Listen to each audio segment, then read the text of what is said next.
Hello, everyone. Welcome to a special podcast, the Storytelling Chronicles, peeling back the onion, the crisis in Western North Carolina. Today, we're going to unfold what is exactly going on in that area. It's the untold stories, it's the things that you have not heard on the news or read in the newspaper.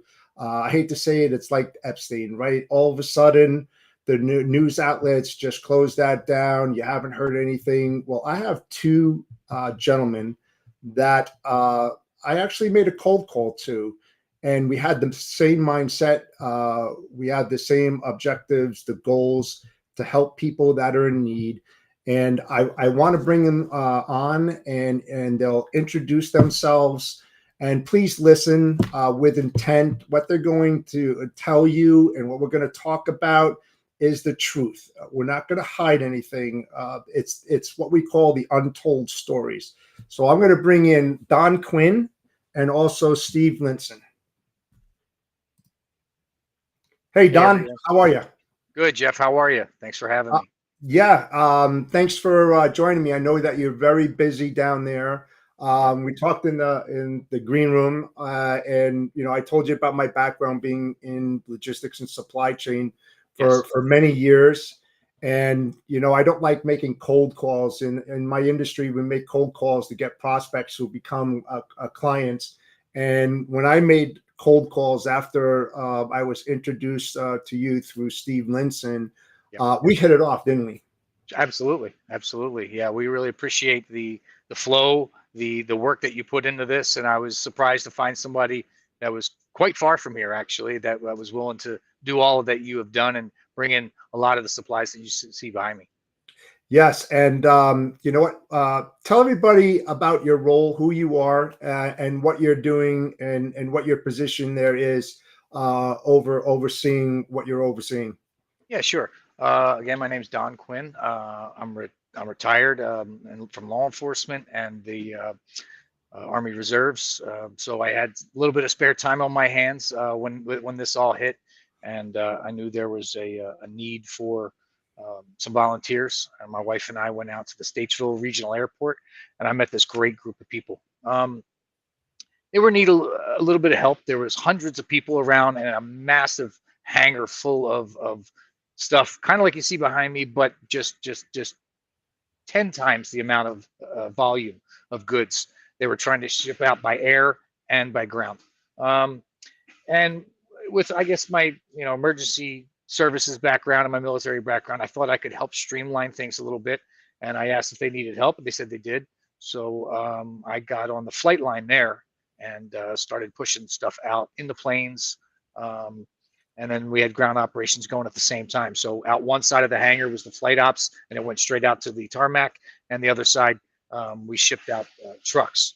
And we the numbers that we put out are pretty amazing. I mean, I think we had over 2 million pounds just from that first week and a half, 2 weeks out of Wow. the Statesville Regional Airport. 2 million pounds we sent out. We facilitated over 700 flights, and the tonnage on that I think was around 350,000 pounds on Wow. airplanes. And this is all private airplanes, private pilots donated their time, fuel costs. It was just amazing to see. So Now, I stepped in there. did you start up the North Carolina Cavalry, or is that something that was already in place? No, it was started by our executive director, Joel Amick, and Matt Ashbrenner. They sat around once this thing kicked off, and they're both pilots themselves, and said, "Hey, we know a lot of pilots, and what do you think we can do as far as flying supplies into these airports?" So they started reaching out to the other airports, the small uh, regional airports, and even smaller and much smaller than me. I flew into one in the mountains. It was just an airstrip on top of a mountain. Wow. So got together. Those two had an idea, and it started with two guys, and it just exploded overnight. And within days, we were running hundreds of volunteers out of the airport that were linking up with other areas, bringing in supplies.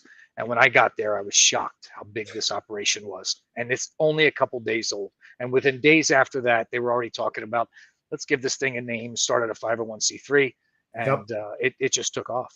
It was Awesome. You know what? We're talking about aviation. Let's bring in this other excellent guy. Steve and I, well, we're both fans, so I hope we don't get too involved in the Yankees. But Steve, tell everybody about you. I mean, Don was just talking about aviation, and so tell everybody who you are and what you're doing. I appreciate you having me on, and well, the Yankees didn't make it this year, but well, we'll hopeful for another season in 2025. So, I am actually a commercially rated pilot. I got that done in August, and I am communications director for the nonprofit Carolina Aviators Network, which is a nonprofit for pilots by pilots to go ahead and highlight the fun side of aviation, training, advancement, and enrollment into progressing from a civilian to a pilot. And so we highlight a bunch of different fun aspects in terms of where you can fly for lunch, where you can find aircraft mechanics, where you can find flight training, people who are selling airplanes, and all the usual chatter that happens at a hangar, but in a digital format. And so, um, gearing up towards this, there was actually an event that we were all planning. A good number of people were planning to fly into in Triple Tree, South Carolina, which is an airport down there, which is the nicest grass field in South Carolina. And leading up to that, we were planning to do it's a camping event where everyone can fly in and have fun with their airplanes. Leading Right. up to that, we weren't thinking anything of it, and we're just like, all right, we're gonna go fly down. I'm like, yeah, there's a hurricane coming. I'm gonna stay home for this one because I'm not planning on totaling an airplane, and I'm not planning on camping in the rain. So we'll nix that. And as that storm passed through, it became apparent that this was not just a regular storm. Wasn't just rain, wasn't just a regular, it'll pass in a couple hours, we'll go back to life normal. Realizing that by about Friday evening, things started to unfold, and by Saturday, our organization, along with Joel and Matt, started to develop the idea of, hey, what can we do to help Western North Carolina? And so through Carolina Aviators Network, we're not really relief oriented, and none of us really were. And Right. Joel and Matt are both a part of my organization as members. So we all just kind of got to talking, and it was one of those situations where, well, we got airplanes. Let's find out what we can do. So, and we had friends with helicopters. So they went on out, did the surveying to go see what was going on, and we have software as pilots that we can see, like, hey, let's look at an airport that's in Western North Carolina for information, things like that. When we realized that communication was knocked out for the Western North Carolina, we realized, hey, this is going to be a bigger thing than just a quick rain shower. So with that, Matt and Joel were the official leaders, I guess you could say, in getting the ball rolling on this. Matt had originally asked for like a 10 by 10 room for maybe a couple cases of water, blankets, and a few things just to do something small scale. Yeah. And as the weekend progressed, well, that turned into a 50,000 square foot airplane hangar, quite like the warehouse that Don's sitting in, but Yep. tenfold, a couple hundred people, and it started unrolling. And being my role as communications director, I am coordinating any inward and outward communication efforts for the nonprofit. So, of course, me realizing like, yeah, I want to go fly an airplane out there, go see it for myself and help out. Well, my phone was a full-blown call center, and I was taking just shy of 300 phone calls a day for Wow. that entire first week. And so as it progressed over the weekend, we realized, yeah, this isn't going to be a small effort. And so as Don had said, we got to write about 700 flights, 350,000 pounds by air. There was just over 2 million pounds by truckload at 375 truckloads by the end of the week, because as the week unfolded and the weathers was cooperating with us and we started getting reports back and information, we realized like, all right, we can probably start moving things by truckload. And that's probably going to be the more effective means than flying things by airplane and helicopter, which are 3 times the cost. So, Yeah. Yeah. and with, You know what? Let's back up a second. Let's go yeah, to September 27th, Friday, when the crap hit the fan. Literally, not figuratively speaking by any means. I want to know, because I love complex logistics operations. So I want to know how you two gentlemen, under extreme pressure, went to the task and got everything placed, because it happened quickly, didn't it? Oh Don, you want yeah, to take the lead? yeah, sure. It happened very quickly. I didn't know about the operation that Stephen was talking about until probably, I'll say about 2 days later, maybe three. That's when I stepped into the picture, and they were already off and running at that point, and it was it was amazing to see. Man, I have some pictures, but pictures doesn't tell the story. You can't imagine the number of people moving through there, the line of goods that was coming up a major airport road into this airport was astounding. I mean, it was incredible. Yeah. So when I got the information that this was going on through my wife, actually, she had a friend who was coming out to volunteer. She says, "Let's go out. We're going to get some volunteer work." And I said, "Sure." And didn't know the magnitude of what I was dealing with. Now you got all these planes. You got all, I'm just thinking aloud here, just like common sense. So, from what I heard, 9 o'clock at night is when everybody lost the electricity and cell use and all of this, right? And Steve, you're using your cell and you're getting 300 phone calls like on day one. You're getting over inundated. Now you're running the aviation. You've got personal aircraft that's coming in. How the heck are you coordinating? And I know you had a ton of near misses. We talked about that. You had a ton of near misses. How are you controlling inbound and outbound at the same time with the level of air traffic that I don't know how they're communicating with you? If you've got 300 phone calls coming in, I'd say the electricity is down, so landlines are out as well. How are you coordinating, getting them in quickly, offloading them, sending them out, and just like I'm sure planes were circling and copters, whatever was out there. So as it started, like you said, starting Friday 9 o'clock, it's starting to have some things unfold. It wasn't too into the swing of things, if you will, for lack of a better term.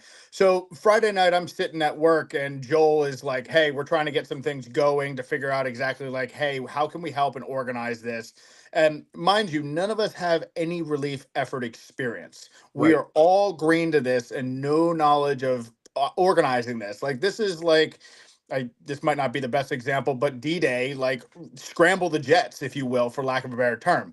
Sure. So we're sitting there trying to get organized at the beginning of it, saying, "Hey, what can we do here?" So myself, my board of directors, and everyone, we're sitting here just like, well, we need to help. We're the backbone of aviation in the Carolinas. So what are we going to do? So we converted all of our social media, our website, and everything like that to immediate relief efforts. And that was the first step.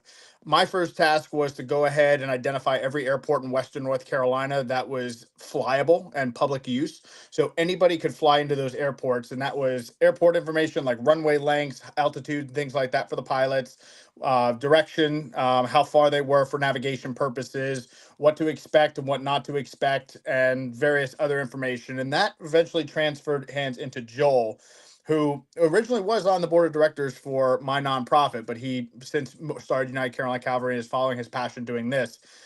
Joel, if you watch this, love you death, man. You've been doing a great job and keep it on up. And I know Don's keeping you in line, so is Callie. But so with that, Joel started like, hey, let's go ahead and get this together. So they organized the airplane hangar in a very convenient way, kind of like a Chick-fil-A drive-through, if you will. Like we all know Chick-fil-A is the most efficient fast food place in the world.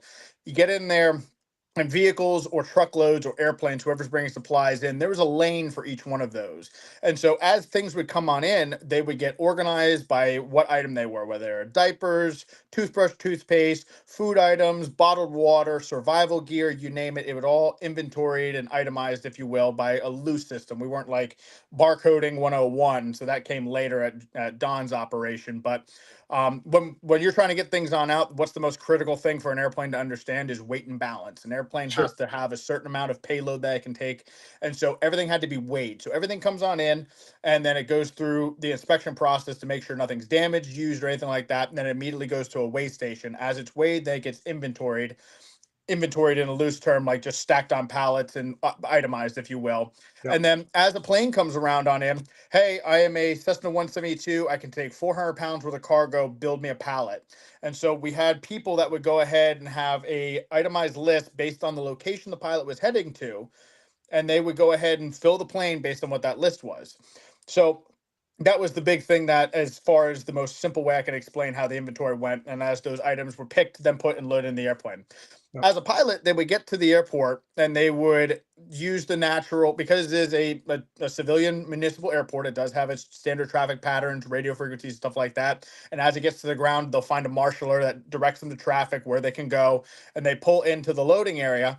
They get out of the plane, and then Joel and where I was and a couple of other people were handling dispatch. So we're on the phones taking in information from the airports that are affected, and then writing everything out on like 8 different whiteboards based on what airports need what supplies, who needs what, where does medication need to go, survival supplies, things like that. And then we're also handling the inbound calls from people in New Jersey, New York, people and logistics companies saying, hey, I got truckloads I want to help with, and things like that. And then people from all over Midwest and Chicago area and whatnot. And there was all kinds of various places that were reaching in like, hey, I've got these supplies, where can I bring them? Bring them to us, and then we'll take care of the inventory, the organization.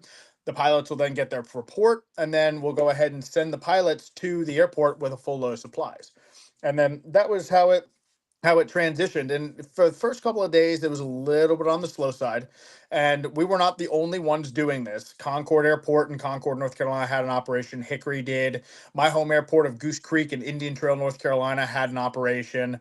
Raleigh Executive had an operation. Everyone kind of was modeling their operations after each other to go ahead and get aviation going. And so out of each one of those airports, they were doing the same thing. Supplies come in, they get inventoried, weighed, inspected, loaded up into an airplane, dispatched and sent. And so it's a battle of which airports are sending which airplanes everywhere, so we can make sure that everybody is getting equally supplied, if you will. So it was quite a long, drawn out process. But by the third day in, clockwork. Like an item comes in, we know exactly where it needs to go. It was good to go. And within about 15-20 minutes, like somebody brought in like 100 vials of insulin, if you will, Wow. from an unnamed source. And we knew 6 airports that needed that. Well, we've got 6 airplanes that are heading to those locations. Boom, we got them each loaded up with insulin.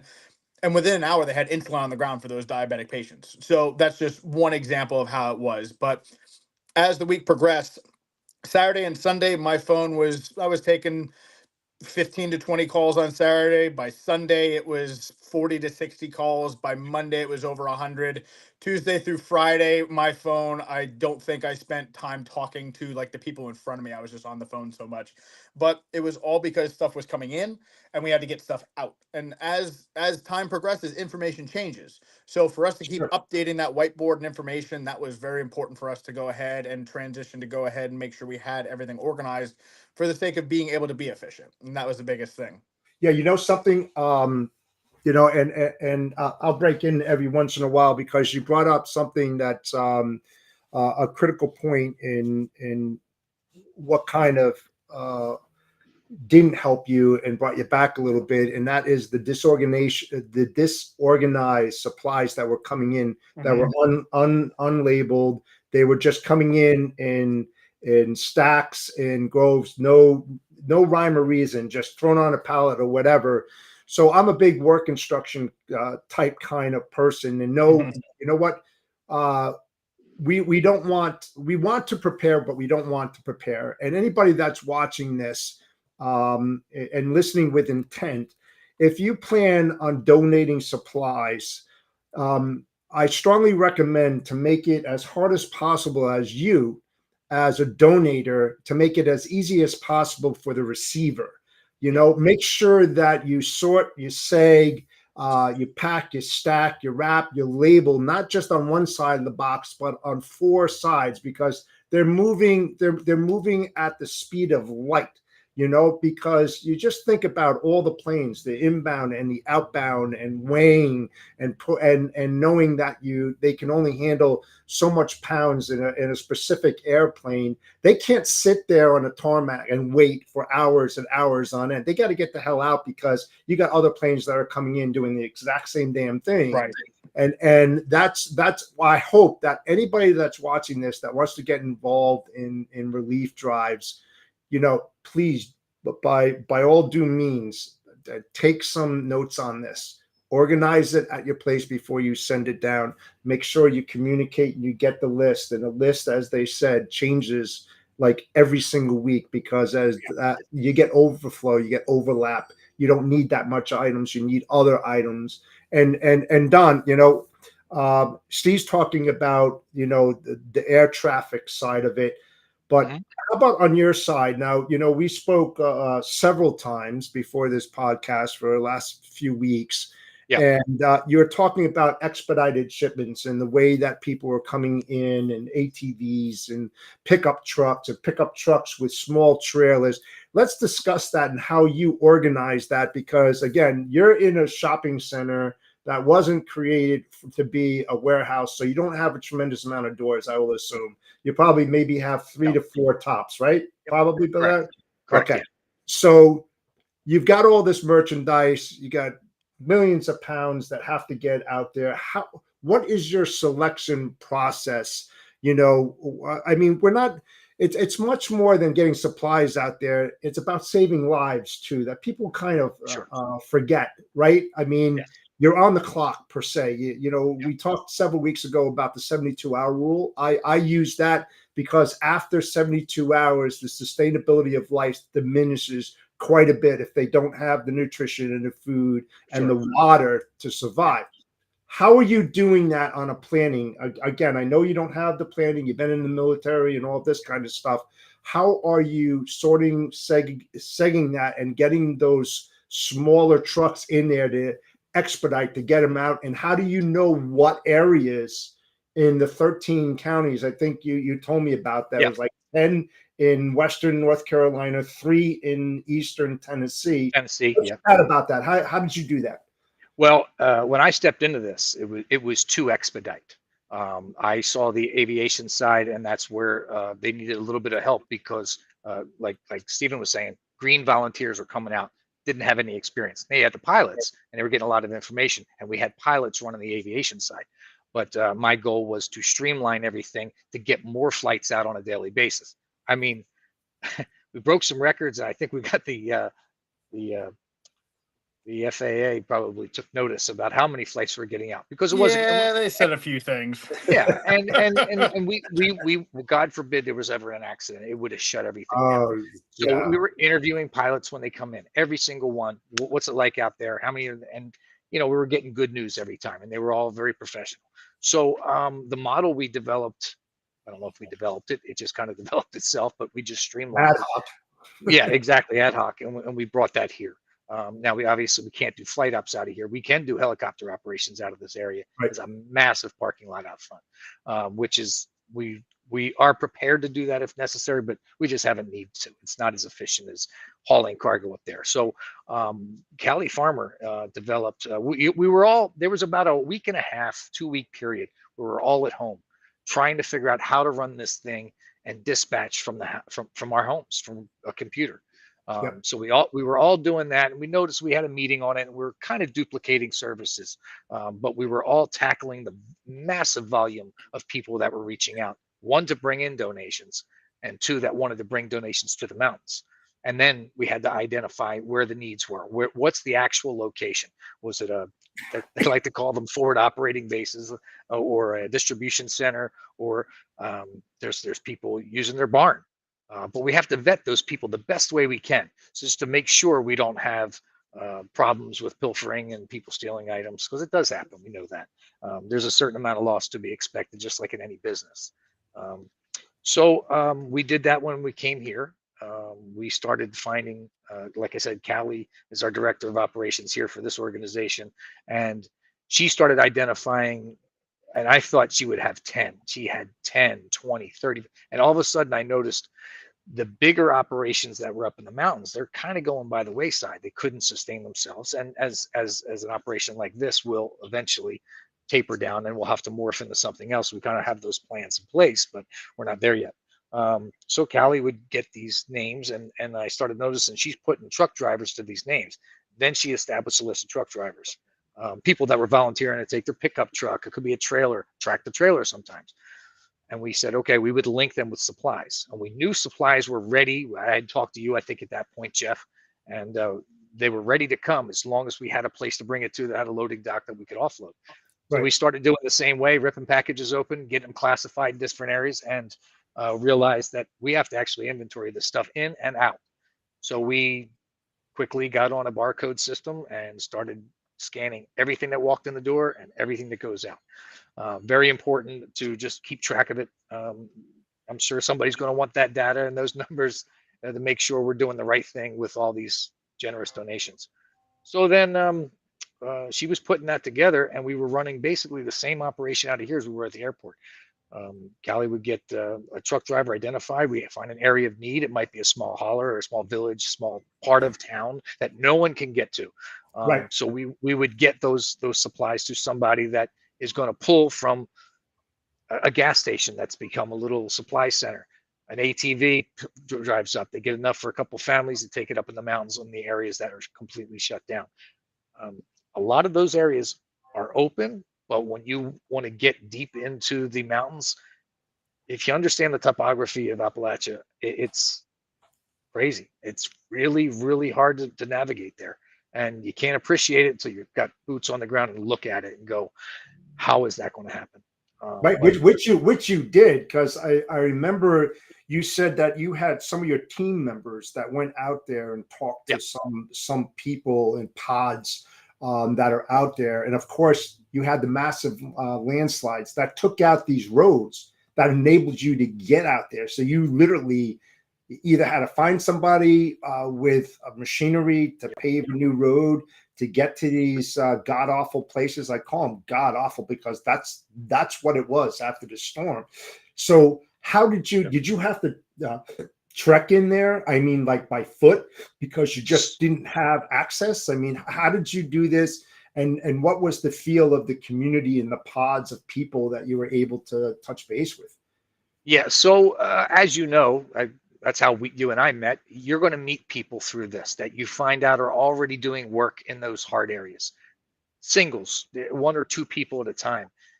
Right. And it was a very dangerous place in the early days, and it still remains that way. But we would reach out, we would find these people, and we start building intel.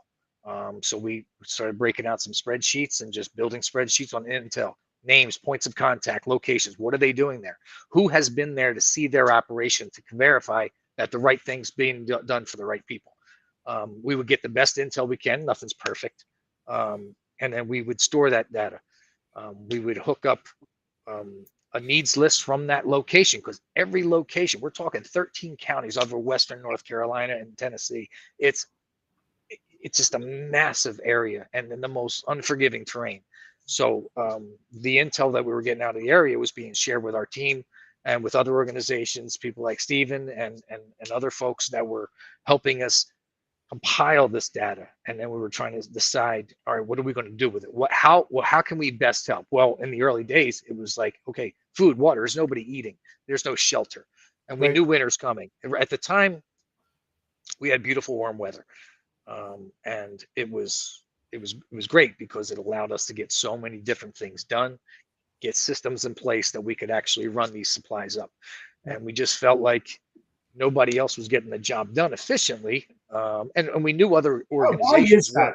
I mean, I hate to interrupt you, but you brought it up. I mean, listen, we heard the stories of FEMA. We heard the stories about the Red Cross not really doing what they were supposed to do. I mean, we spoke before, and the stuff that we heard about FEMA going in and taking the supplies that most likely maybe you had dropped off at a drop location, and they were saying, "Oh, it's unhealthy. You can't do this." All that. I mean, that stuff is true, isn't it? Well, I've heard anecdotal stories of those same stories that you've heard. We've been because we haven't stopped doing this since the first day I started, and probably Stephen too. You hear the stories, but you don't get to see that interaction with the federal organizations. So we don't know really what the reason is. I'm sure if I spoke to somebody from those organizations, they could give me a reason why. I don't understand the whole FEMA structure and what their powers are.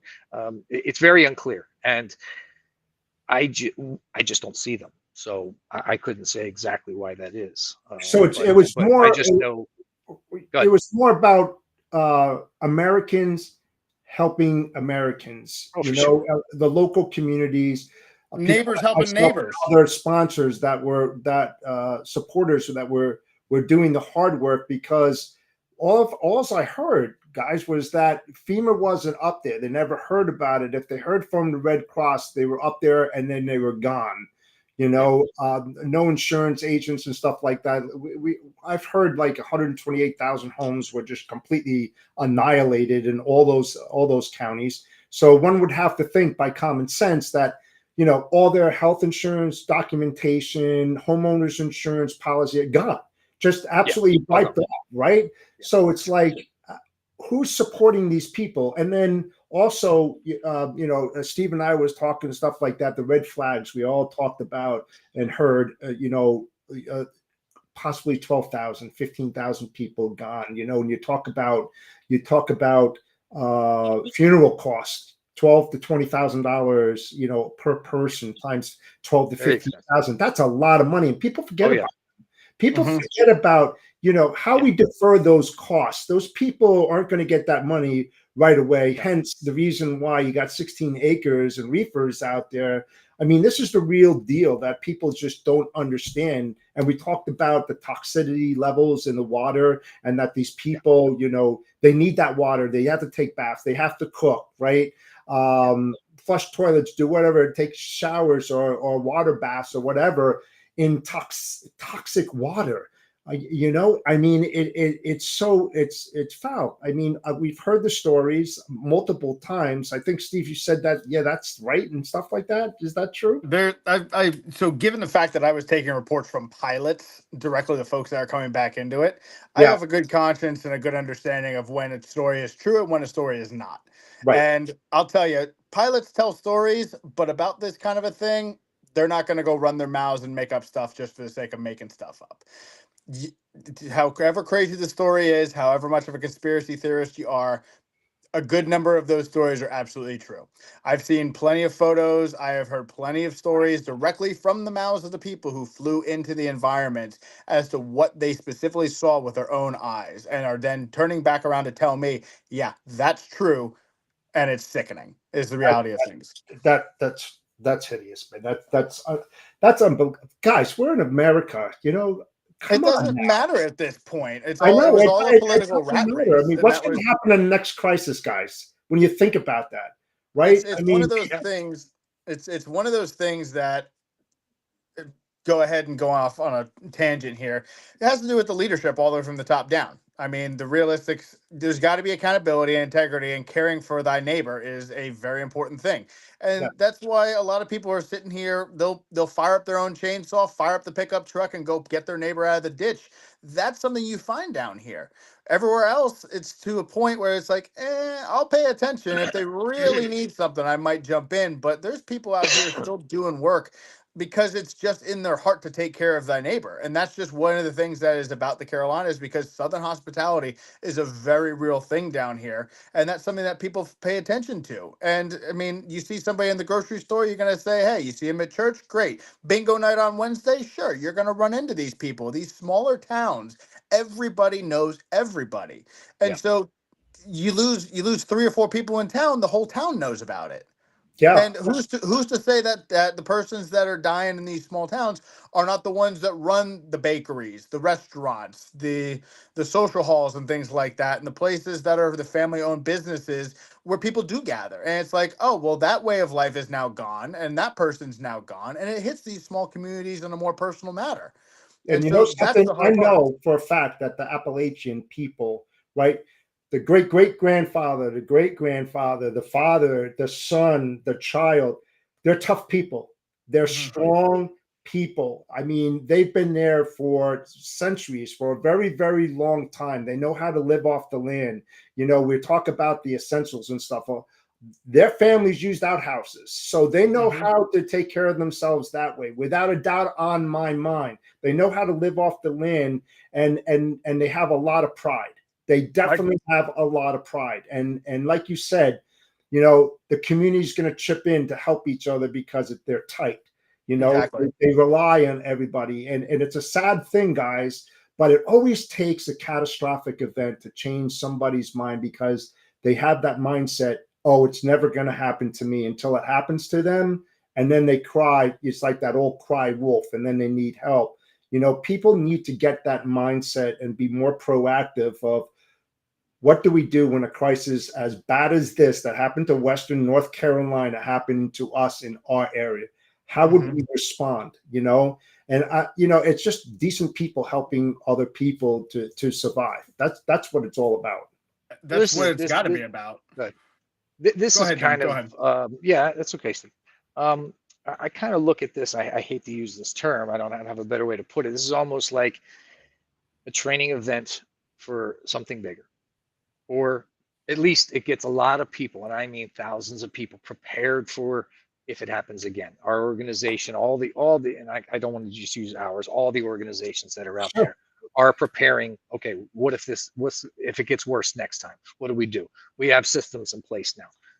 I know in our organization, if we do have to at some point ramp this down and everybody's good and we have some plans in place, we want to create something that we can open the box and start this up just like Yep. that one day. It's old. So It's the saying, baptismal by fire. Yep. That's exactly what it is, and that's it. And it's all like I learned from street smarts, because you can't learn this stuff in college. You can't learn all of this stuff unless you're in it. You're in it. You're in the trenches. You understand all the problems that can happen at any given time, and you know how to react. I hope that people that are watching this, or even saw what the limited amount of things they saw on the news, take what you guys are doing down there and duplicate it, and create that fail-safe kind of process where they have that go-to book that if this happens, here's what we do with aviation. Here's what we do with ground forces. Here's how we mobilize people to get people in the right areas at the right time. I mean, it's so critical to success, especially when lives are at stake. And a lot of people don't think about you look at different areas like Florida, not to diminish their hurricane damage at all. It's a different type of damage where the water rises, it sweeps over the land, and it does in some cases erase neighborhoods. And I felt bad about that because I wanted to help, but my focus was already embedded into Western North Carolina. I could not be in both areas, and it's sad. But the thing is that you have to be realistic. You can't cut off. And the type of damage here is different. And then I'll say this is because you're having a massive water build up in the mountains, and it has to go down to the bottom. Yep. So if you have a small creek and the water builds up in an area, maybe it knocks some trees down and dams up, the water's rising up there, and it comes down and it meets the next pond or lake that's at elevation. It rises. Now all of it comes down together. I saw roads that were erased down to the bottom, and on this one trip I flew into the mountains and got to get out and walk in for an entire day, just all these different towns, so we get a feel what's going on. If you imagine how they built a road back in years ago, they would blow up the side of the mountain, the rubble would fall down, it would settle, they backfill it up. Well, and above that those giant boulders is dirt and dirt and dirt, and they pack it down and they build an asphalt. Yeah. And just like that. And so that road was removed, and I watch a ribbon of road up into the trees, up into the mountains that was no longer there anymore. So this little creek is now this giant, and then there's a cliff to the side. So then how are they going to, and I couldn't get my head around what I was looking at, because it was just a sea of giant boulders. And when I realized the soil that was packed in around it was stripped all the way down to the bottom. So these roads have to be built up completely, and it's just amazing the level of devastation. So whereas in Florida and Texas or New Orleans, you can get trucks in over the lowlands, you can't get that near. It's early days of Afghanistan where you're going to have to go by horseback. We've had mule teams, ATVs, get into these areas, and you're starting to see an organization like ours and all the others are starting to see what the capabilities are of small groups that you didn't even know about. I didn't even know I had a mule team 30 minutes from my house that was training tactical operations people and doing rescue operations. They brought their skills up to the mountains, and that's available. We have aviation available. We have everything. Yeah, no, I'm saying that, what, it was ad hoc for me as well. A really good friend of mine that lives in Tennessee, Adam Spencer, he gave me a call, and he said, "Hey Jeff, I was wondering if you would be willing to help me out. There's a crisis going in," and this was like on the 28th or 29th, and I was like, what's going on?" And he told me about this story of two naked children that were dirty with no clothes on, and you heard about all this death that was down there, and the mind does wicked stuff to you, and you're like, okay, there's no mom and dad. These two kids are walking around. Literally, they could be, walking on top of their mom and dad in front of the area because they're looking for mom and dad and they're not present. That just clicked me in. I was like, I don't care what I need to do, but I don't know if it's a calling or what. I just went to town, and then I'm the director of membership for the Knights of Columbus for Council 588 here in Sparta, New Jersey. I got them involved. We got the VFW involved. Things just started manifesting from that. That was like, we're all in. We got to get the support. We got to start sending stuff down. So the first truckload I sent down was the Koki, Tennessee, to a parish down there. He was overwhelmed, and I was like, oh man, where are we going? We got to keep this stuff. We got to keep the flow of goods going down there. And then another friend that Steve and I are friends with, he introduced me to Steve, and then it just started manifesting. I was like, you sure? I kept on saying, is it a secure area? I don't want my product, that's expensive, going into an area that's going to be pilferage, like you said, Don, lifted or whatever. I want to make sure it's going. We had a great conversation, and it just started moving. And at this, what I want to do is, this is the list, Steve, that I took from you, that you send me on that whiteboard. This is for everybody out there. I also have a QC code in case you want to donate.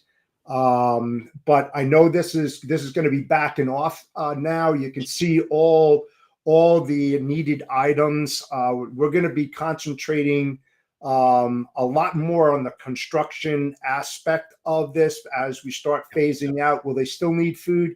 Yeah, they'll still need food and shelter and warm items that, like Steve and Don said, we're going into the winter months. These people don't have your traditional homes, living in tents in the elements. We still need the blankets and gloves, boots, jackets, hand warmers, foot warmers, that kind of stuff. But we're going to have to transition to construction equipment, material. You can see the list there too. If you, like I said, we got a lot of donations coming in. And Steve, I showed this to Don, but we're transitioning as well. Let me just show you a few things here. So right now we're leasing heavy equipment. We're putting in lines, Steve, getting backhoes in there, running conduit underground, putting up breaker boxes, running that to platforms that we're building. Here's a picture of the platforms we're building. We're doing 24 by 24 to get these poor folks off the tainted mud, the cold dirt, so that we can put up tents, at least for 2 families on there, get some electricity in there to do the portable stoves and the microwaves, heaters, fridges, you name it. But we have to think about the safety part of this as well. When you start talking about propane and kerosene and little children and stuff like that, I mean, they have walls that are canvas, they're tents. I was talking logically with a few people saying it's too bad that we can't get some trainers up there to train them in a different way of living, in survival living, and what they should. I said the same thing. Yeah, that's a great concept. Yeah, and the thing is, we don't want another catastrophe to happen. We're building these things. Let's see, is this another one in there? Yep, this is your place there, Don. Yes. You can see that the material perfectly labeled, ready to go out. what up. But this is what really drove me, and I'm not going to stop on this, and either is my team and doing this support. Steve, I told Don earlier that we're renting this heavy equipment long-term lease for months or 2 months, where Beautiful. we'll be using this equipment around the clock, 24/7, with shifts of people. And this is what's keeping me going right here. See this little kid right there? There you go. That is exactly why I'm doing what I'm doing, so that other kids, he's not the only one, that other kids can have a playground. You can see that you got nice wire on the backside. It's safe. We got steps that go up to it. It's temporary, right? But at least it gives them an area where it's safe. They don't have to worry about their kid getting hurt Sure. or eating. I mean, little kids like to eat mud, but I did. I think we all did one time. Yeah. The thing is that we want It's to. called character development. Yeah, that's it, right? Yeah, and it keeps them stronger, right? Builds up immune system. But I don't think you want to be eating or touching the soil that's tainted out there. So, but those are the type of things. There's also here. Well, I showed that one. Here's another one where we're going right into the roads. We're building. You said that the roads were washed out, Don, and we're rebuilding wooden bridges so that we can get up there and give access to this. But this is going to go on for months on end. The rebuild. You got that's the part of our Virginia future miners vision too, also. right? Got the Virginia miners that went in there with their heavy equipment and started. Yeah, I was going to mention that. That's an amazing job they did. I mean, these guys, if you think about a strip mine, they create roads in those strip mines that go down to the bottom of the mines every day. This is their thing. I'm sure there's some complaints, and construction officials probably said it's not a permanent road. I get that. But they know how to move heavy equipment over temporary roads that sometimes become permanent roads. But it's better than what they had, and the supplies are getting in. That's the important part. Be able to move people out, get them emergency services, get them food. Somebody has to get to the hospital that's maybe elderly in up in the mountains somewhere, and there's no way to get them out. There's no sense in having any further loss of life. I mean, No, you have to get the roads in there. right. And I forgot who mentioned this, but you say you're not going to mention any names, but you had like 100 boxes of insulin. Did you say that, Steve? Yeah, there was somebody that came down from the Pennsylvania area, if I remember correctly, who brought down insulin. And that was brought in right at the right time because it was, I believe, on Wednesday when they brought that in after the hurricane. We were hearing about people that need insulin that need to get on out. Well, that's, a lot of people perished for that oxygen. The people that are out there, insulin, other medications they could not get because you had no access to high. I mean, the Appalachians, there's some high mountains in there that, they're not paved. They're dirt roads that get up there. You got cabins, you got all different kinds of stuff that's up there. And those people, they couldn't communicate. And it's probably the word of mouth. Their neighbor, maybe a mile away or whatever, saying, you got Sally up on top of her. She's on oxygen. She has no electricity, all this. I mean, people don't take into consideration those kind of things either. This is a eye opener for many different people because, this isn't going to be the last one. There's going to be others. Well, we really should have learned better from Katrina. I mean, that was one of the most devastating things that has happened. And look at how that all unfolded. I mean, the difference between Katrina, Florida, and North Carolina is that a flood happened in Western North Carolina where a flood does not normally happen. And mind you, one of the hardest parts that a lot of people don't realize is that those areas are able to be rebuilt very efficiently because of the way they're designed, and they understand how the storms are able to come on in and they can handle the effects of them. Western North Carolina, sorry, like as Don was saying, those roads are washed out. You can't get a truck in there with a prefab home or a single wide trailer or anything like that in there. Where can you go with it? You can't go anywhere. And then the other thing a lot of people don't think about is that nobody in Western North Carolina has flood insurance. Yeah. It is not a place where flood insurance is required. So guess whose way of living is completely gone? Their homeowner's insurance is going to give them a big fat zero and say, sorry, wish you all the best. And that's what's going to be the circumstances that they're living with. So Yeah, they don't have insulin, medical information, and the stuff that they need for their sustained way of living. But at the same time, too, the hardest part is realizing that there's no building, there's nothing that they can build on again. Right. There's no And here's financial the thing restitution to too. go with. Yep, yep. People out there, please share this podcast. Please scan this QR code to what Steve and Don are talking about. We're in this construction phase, and we're going to talk about the needs in 1 minute. But this is what we're all talking about, and how are we going to get this stuff out? After the podcast in the green room, I want to talk to you guys about possibly helping me out with my equipment and stuff, and whether or not you want to get involved in that and help dig trenches and do whatever. I don't know what you guys are doing after this. I know we all have personal lives. I just want to throw that out because we're looking to help one of my guys down there that he's a farmer. And he's like, I don't care. I'm a community guy. I'll work 24/7, 365 to bring my community back. You and I both know he ain't going to do that. And he needs some relief. So, if you could give me names of people, trusted people that are going to use leased equipment, that aren't going to try to steal it or whatever, because people do desperate things in desperate times. You know it. Absolutely. Yeah, it's still happening, unfortunately. But, And that's effing freaking intolerable. I mean, that's unbelievable.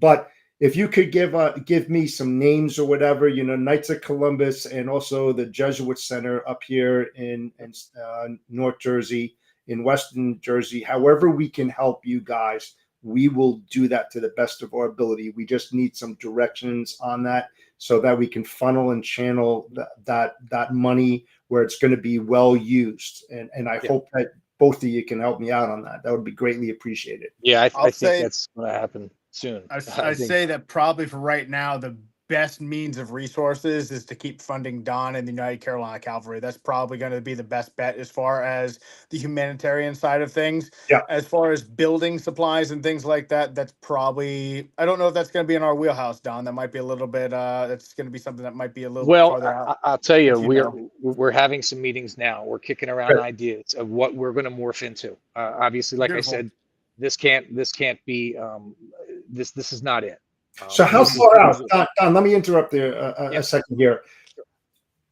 How much longer are you going to have this operation that you're sitting in right now in play? Should we, as a donor of supplies, should we continue what we're doing with that list, or should we back off it and then start, pumping or donations in another area with your direction, of course, because I'd love to be part of those meetings that you're having with the people down there, like the next phase and stuff like that, because I'm in it, and whatever I can do to help you, meet those goals and expectations to a certain degree, I'd love to be part of that and help you out. Well, you've given me some great ideas already, Jeff, and for anybody that's listening, the idea of, you just look at that 24 by 24 platform. I mean, that's huge. Getting people off the ground, out of tents, in the homes, safe structures, and if you have to stay in a tent, at least getting them off the ground. Snow's coming, and it's coming probably today. I heard that we're getting some weather up there. There's that rainstorm coming through. I had to cancel my client for tomorrow, so that's going to hit you guys before the night's over. And I mean, it's in the 30s up there, so you're getting a dusting. It's cold. So I mean, that's already happening. So we already know. Yes, we're gonna try to maintain some food and some basic needs supplies, construction materials on hand. But what we'd like to get into at some point, food and ways to keep people warm will be established. And there's only so much we can do without putting it in an actual home or some type of permanent, semi-permanent structure. Tents, you can survive a long time in a tent if you know what you're doing. But if you don't know what you're doing, you're going to need to get into something that you can heat up and take care of yourself. So that's where we'd like to go with our organization. We'd like to be, we want to be multifaceted. We don't want to be pigeonholed into one specific thing. We want to be able to work. We're looking at getting a team together that can go, and we haven't, hashed this all out yet, but my initial idea is to go up, perform some type of evaluation with each family. What did you have insurance? Do you have any money coming in? is this a primary or secondary home? We're not really interested in funding the rebuilding right now of secondary homes that weren't Correct. properly insured. But Right. we're saving lives right now. So we Yep. want to get people up in there and that are going to be evaluating that, seeing what kind of aid we can get them. Was your house properly mucked out? Got all the mud out? Did we dry it properly? Did we remove the mold properly? If not, you need to go through that process. We have, and at some point you're going to need insulation. Check your wiring, check the plumbing, get the drywall back in, get the lights back on, and get you up and running again. If we Yeah. can help doing that, and then we'd rather not be in the business of holding supplies in a warehouse when we can see somebody that needs it. We can somehow fund that and have the supplies delivered by people that sell those products. Like I said earlier, I think that's fantastic because we are going to be long-term leasing the skid steers to get the mud out of those homes, like I said That's earlier, fantastic. and existing That's greatly needed. buildings that weren't washed away. So maybe with the Knights of Columbus, the Jesuit Center, as well as myself, if we could get more direction on that. And also, please do me a favor, part of your meetings, like I said earlier, see if somebody that's OSHA qualified or something like that can go up into the mountains and talk to these people about safety training with these tents and a lot of electricity around canvas tents. I just don't like that feeling. I mean, I know the three of us would know what to do in that kind of situation. Sure. But like I said, those people that never lived in those type of environments, they may think they're doing something right. Somebody wanted to donate a propane a dryer to help dry clothes. I was like, you can't put that in a tent. I mean, you got exhaust and stuff like that. Sure, have a hot pipe next to canvas makes a lot of sense, right? So I mean, those are the type of things that people aren't really thinking logically, and they might just we've had to add those things to our needs list a lot. Like we send up as many CO2 detectors as we get our hands on, smoke detectors. Great. That's good to know. Who would think you'd need a CO2 or smoke detector in a tent? You need it. You absolutely need it. You can die quickly in a tent. We were just talking earlier today. It's funny you mentioned that, Jeff. Training. Is there some training we can give them? Qualified trainings by people who actually know what they're doing. We're not just going to try to wing it. But and understandably, a lot of folks in Appalachia aren't very trusting of people in the government or outsiders. Mm-hmm. You don't know what people are coming there for. There's a lot of people just going up there to look around and see the devastation for themselves because they're curious. It's natural to be curious, but they're in the way. They're absolutely in the way. So there are some towns that are pretty much off limits to outsiders right now. You just don't go there unless you're there to do repair work, and that you've been somebody there that says, okay, it's okay for you to come in, because you don't just show up. So we have to send people out, carefully build those alliances with families. We have a lady here that she drives up there several times a week, meets families, gets them sponsored, and does amazing work up there. I'll take a moment to interject a couple of points on this too. Sure. First thing, for all the viewers watching this, the one thing that you need to realize is that this is a marathon, not a sprint. This is not going to be something that is going to be fixed by Christmas and we can all sit there and drink our eggnog and sing Kumbaya. This is going to be something that you got to think about. An entire region of the country was inundated by a storm. It's not going to be fixed within months or maybe even years. I would plan to bet it that I'll be well into my 40s by the time that I can go to the mountains and not see a single bit of evidence that a hurricane came through. It's going to be a long haul. And it's one of those things that these efforts still need to continue on as far as they can go. Two, if you are not somebody who has done any form of recreational outdoor camping, survival training, or lifestyle of that nature, you're not going to understand the importance of what we're talking about here, given the fact that, yeah, if you stay in a tent for a couple of nights in a campground, like you've got some accommodations there that are kind of cushy, if you will, for lack of a better term. Yep. These folks are living in the dirt. There's Yep. trees, and there might be down 2-3 miles down the road might be a light, a light pole or something like that. These folks are in pitch black darkness. Bears, wolves, coyotes, you got all kinds of wildlife running around. Mind you, that Western North Carolina, big gun territory. Like, Yep. people hunt recreationally like crazy in Western North Carolina because it is a very big deer population, wild turkeys and things like that. My grandparents had a farm of 100 plus acres in Rutherford, North Carolina, which is just at the base. It's about 40 minutes from Asheville. It's not far, but it's just was barely outside of the danger zone. And I've been involved with that. And I've been going there and working on the farm since I was 5. Like, I mean, I understand what it's like to be in the middle of the countryside. You're not in a big city. So there's a lot of understanding of sustainability of life that's a lot more different than people understand or what the movies portray it to be like. This is truly grit is what it really boils down to. So You know, there's there's a lot of people that, yeah, I'm sure everybody's heard over the last 10, 20 years, people, whether it's in the government, back when they were telling you to prepare yourselves for big storms, although it's kind of frowned upon, I guess, by the government now, I'm not sure. But you see these smaller organizations uh, prepare your family, bug out people that bags. sell bug out bags. That's a big one. It if this doesn't drive that point home, I don't know what does, because no one's coming to Pe- help you. And I'm not People need to blaming the have a government. supply. Yeah, you need Yeah. to You need to have a plan, because that by the time you react to something, it's already too late, because you're waiting for things to occur, things to be laid out in front of you. Certain conditions will get you to evacuate. Well, there's water coming. It's time to go. Well, a lot of times it's already too late, because you don't know what happened down the mountain or down the road. So, That's what I mean, happened on the 27th when all communications went at 9 o'clock yeah, at night. I flew Nobody into nobody got the call. You got to get out of Dodge. I And, flew in and from Statesville Regional Airport. I hopped in Matt's plane, one of the guys that started this whole thing. Um, we flew up there in less than 30 minutes. I thought, oh, this is a hop, skip, and a jump. Well, that's a 3 hour ride. We got up there very quickly. We get out and we get in a van with a guy who lived in the area, who he knew, and we drove around.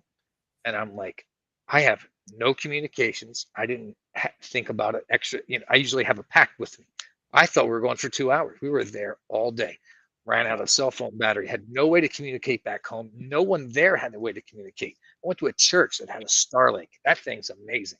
Walked in, was hooked up right away with communications. Got a message back home that was fine. Amazing. But if you don't have those things, you got to start thinking now. Think outside the box. What do you need to keep going in an emergency situation like that? Because help's just not coming. Again, I'm not blaming the government, but it's a tough place. And if they can't get there, if everybody's hurt, if a large portion of the country is down, it's hard to get to all those people. Think about all the people that are there. I don't even know how many families are affected by this, but go date yourself you need back to people that know the terrain. That's the problem. Any your type neighbor. of project, a catastrophic event, they should bring in the locals, the people that know the region yeah, by county. Oh, you got this up there. Oh, don't go there, and so forth and so on. But they try to bring it upon themselves. They know better than anybody else, and that's one of the biggest problems. It's like even in my job and stuff like that. Some people just count on the leaders and they never bring in their subordinates who are in the trenches that know it better than you do, because nobody knows it better than you as a leader. Well, that's false. That's a false statement. You got to bring in community leaders into sure. the mix so they know what they're dealing with.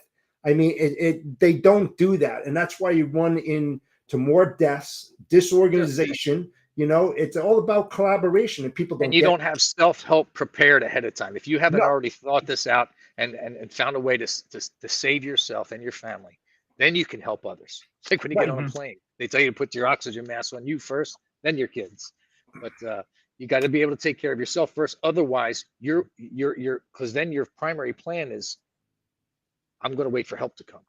Well, if help's Mhm. already there, if you've already prepared for this, you're going to be better off. Yeah, eventually everybody's going to need help in a crisis situation like that, but you need to prepare ahead of time. Make sure you have those things in place. So you don't need these organizations. You don't need somebody. I mean, in this case, everybody needed something, but it's to what extent?